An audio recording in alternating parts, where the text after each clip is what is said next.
South Africans love their brands and they love their SUVs. And what happens when you combine those two unstoppable forces is roads swimming in Japanese, European and American SUVs, while lesser brands like Mahindra struggle to even get a mention. Even in times like these, where our currency takes more abuse than a South American circus animal and people are looking for value at every turn, the Mahindra, which costs about the same as a very well-specced Volkswagen Polo, isn't exactly tearing up the sales charts. Which is quite frankly ludicrous. Given the way that most people are complaining about the cost of living, the XUV should be flying off the shelves. This diesel SUV with all-wheel drive and 7 seats, on average costs over 50 grand less than the cars it competes against. The Mahindra offers phenomenal value, but sadly, it offers almost nothing in the way of brand stature. It's made in India by a company outside the circle of loved manufacturers like Toyota, Jeep and Ford, and as a result, it has to do much more than anything else in its class just to be considered, never mind actually purchased. I did think that this car's looks were one of the weaker parts of its makeup, but in the metal and on balance it really isn't too bad.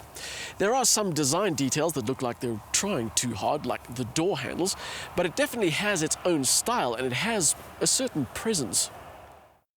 The XUV500 has all the major bits required of an SUV. It's a big car with fairly bold details, and it has a certain toughness about it. It may have started to look just a little dated, but that's only thanks to the recent release of thoroughly modern machines like the new Ford Everest and Toyota Fortuner. All in all though, it's a design that has its merits, and certainly not one that's so bad it would make prospective customers want to spend 50,000 Rand more just to avoid driving it. You might think it's the interior that loses this car's sales, but when you look at the spec list, you can't really say that.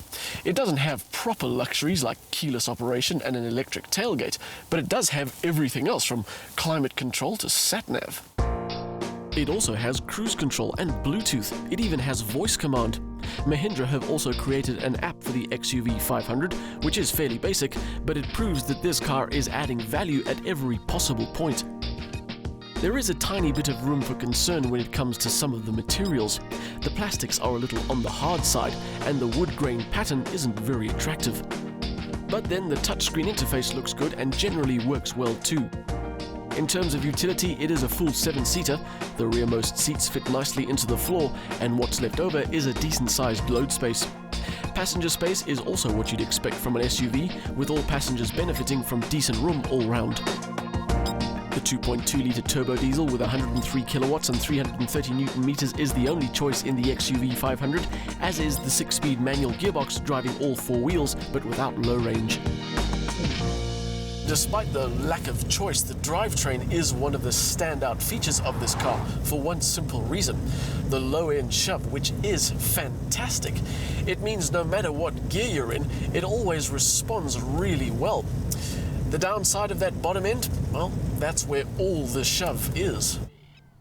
Venture towards 3,500 RPM and above, and the forward momentum is replaced by a lot of noise and not much else. Realistically though, it is a very easy thing to live with in all kinds of driving conditions. On the face of it, the Mahindra is a very competent SUV, and it should do far better than it does sales-wise. And here comes the but. But when you spend time with it, you find that the details are lacking. Simple things like seat cushions in the front which don't feel wide enough and a wobbly gear shift action. And then some really annoying things like parts of the touchscreen interface that can be frustrating to use, and a start-stop system that really does need to go back to the R&D department. I'd say that at least 50% of the time, the start-stop system in here switched off when it was supposed to, albeit in a very unsubtle way, but then didn't restart when it should have. And to compound the issue, it's difficult to tell in daylight whether the switch to deactivate the system is in normal mode or bypass mode. So, the Mahindra XUV500 is a well-thought-out SUV, but not the most well-executed. And that's a real pity, because if they ironed out those details, it would be hard to argue against the XUV500. That said, even though it isn't as polished as its competition, it still has the space and the spec and a decent enough drive and a good enough price tag to make sure it offers genuine value.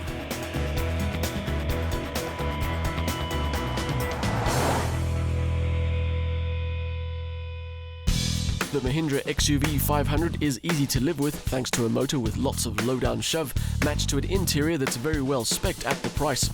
It may be limited in terms of its drivetrain choices and true off-road ability, and it may be let down by being a little rough around the edges, but in terms of pure value, it's a winner.